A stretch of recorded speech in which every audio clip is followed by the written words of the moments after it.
بسم الله الرحمن الرحیم. نن زموږ ټاپک چې کوم دی هغه د پریکټیکل جیومټري سیکنډ ټاپک دی. په هغې کې ډرا ا سرکل تھرو 3 given non-collinear points. یو سرکل به ډرا کوو، صحیح شو، او چې دا داسې سرکل به ډرا کوو چې دا زموږ یو درې اني نان کولینیر پوینټ چې دغه پوینټس نه پاس شي. یوه خبره یاد ساتئ، نان کولینیر پوینټ زموږ سره څه ته وایي؟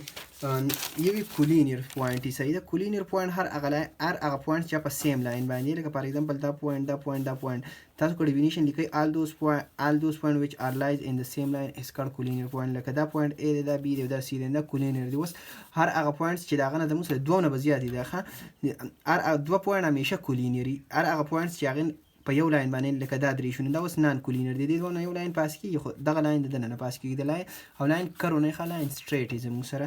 نو زموږ سره اني درې نان کولینر پوینټ. د دې مطلب دا دی که نه، د دې ټاپک چې تاسو په پلین کې اني درې پوینټونه اخلئ، په کوم ځای کې مله، یو په انډیا کې والی، بل په پاکستان کې، بل په افغانستان کې هم به یو سرکل پاس کېږي. ښه، نو زه فار ایگزامپل زه یو په دې ځای باندې اخلم، جسټ یو مې په دې ځای باندې واخیست، بل مې په دې ځای باندې واخیست، او بل مې چېرته په دې ځای کې واخیست. دا درې پوینټونه مې واخیسته.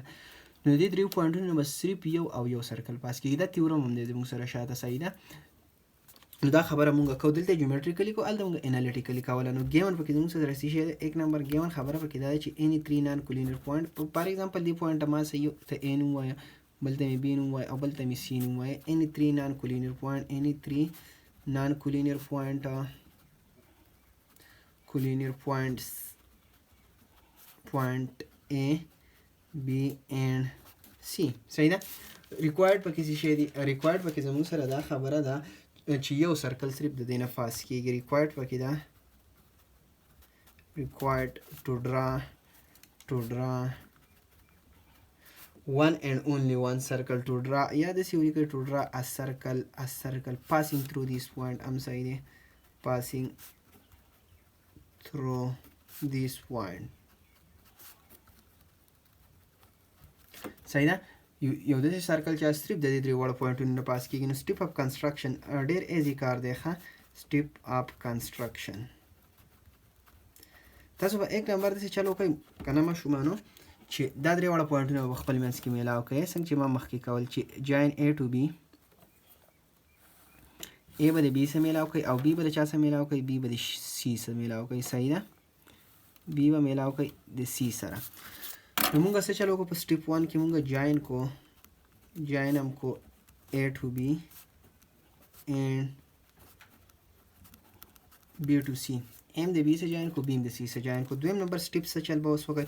هغسې کار دی، پرپنډیکولر بایسیکټر به ډرا کړئ. د دواړو پرپنډیکولر بایسیکټر خو تاسو په پریویس ویډیو کتلي که نه، اوس پکې تکړه شوي نو دلته به ارک ولګوئ او دې طرف ته به ارک ولګوئ، بیا به دې ځای له راشئ، صحیح ده. په دې ځای به ارک ولګوئ او داسې به الټه راشي، په دې ځای به ارک ولګوئ. نو یو پرپنډیکولر بایسیکټر زموږ سره دا شو. دا به پاس کوي داسې جسټ، صحیح ده. او دا ما د دې پوینټ نه ډرا کړی دی. دغسې به د دې بل دپاره تاسو ډرا کوئ، د دې دپاره. نو د دې دپاره کمپاس دا اخوا چینج کولی را چینج کولی شي، هېڅ مسله نه، خو چې کله هم پې ارک ولګو بیا به نه چینج کوئ. ښه، بیا ورته مسله جوړوئ. که بیا هم چینج را چینج کوو نو بیا ورته څه کوي؟ بیا ورته مسله کوي. نو داسې په دې ځای کې به زه اوس ارک ولګوم داسې، او دلته به ارک ولګومې داسې، او دا ارک به هم څه کوي؟ دا به پاس کوي د دغه نه، د دې پوینټس نه، صحیح ده. دا به پاس کوي ستاسو. نو دا دواړه یو بل په یو پوینټ باندې انټرسیکټ کوي. دې پوینټ ته به څه نوم وایي؟ څه O نوم ورته ووایي، او دته L1 نوم وایي، او دته L2 وایي.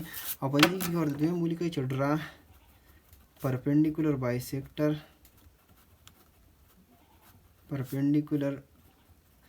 بایسیکټر L1 and L2 of AB and BC، صحیح ده.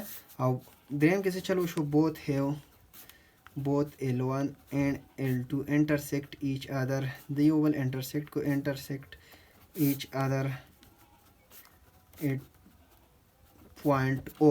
اوس دا خبره یاد ساتئ، که زه دا خبره ثبوت کړم چې دا پوینټونه د یو خاص پوینټ په سپیسیفیک په کانسټنټ ډسټنس وي، په سیم ډسټنس وي، نو یو سرکل به ترې پاس کېږي که نه. او دا خو د سرکل ډیفینیشن هم و. نو زه به کمپاس کولاو کړم څومرې، دا او به سنټر واخلم، د او اے یا د او بي یا د او بي اے. دې ته ګورئ، د او اے یا د او بي یا د او سی سرکل به پاس کړم، هغه به زما سره ریکوایرډ سرکل شي. تاسو به دا او سنټر واخلئ او ریډیس په د سرکل څه شي دا زما سره هغه ریکوایرډ سرکل شو چې تاسو لیدی شئ په خپلو سترګو سره. صحیح ده، دا زما سره هغه ریکوایرډ سرکل راغی.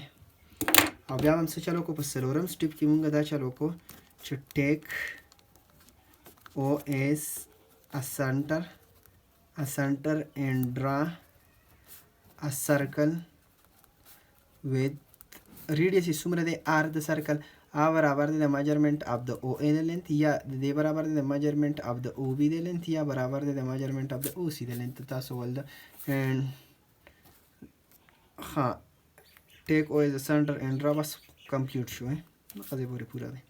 یو خبره یاد ساتئ پیپر کې کوو پنسل باندې بس ډایګرام جوړوئ. Thank you for watching.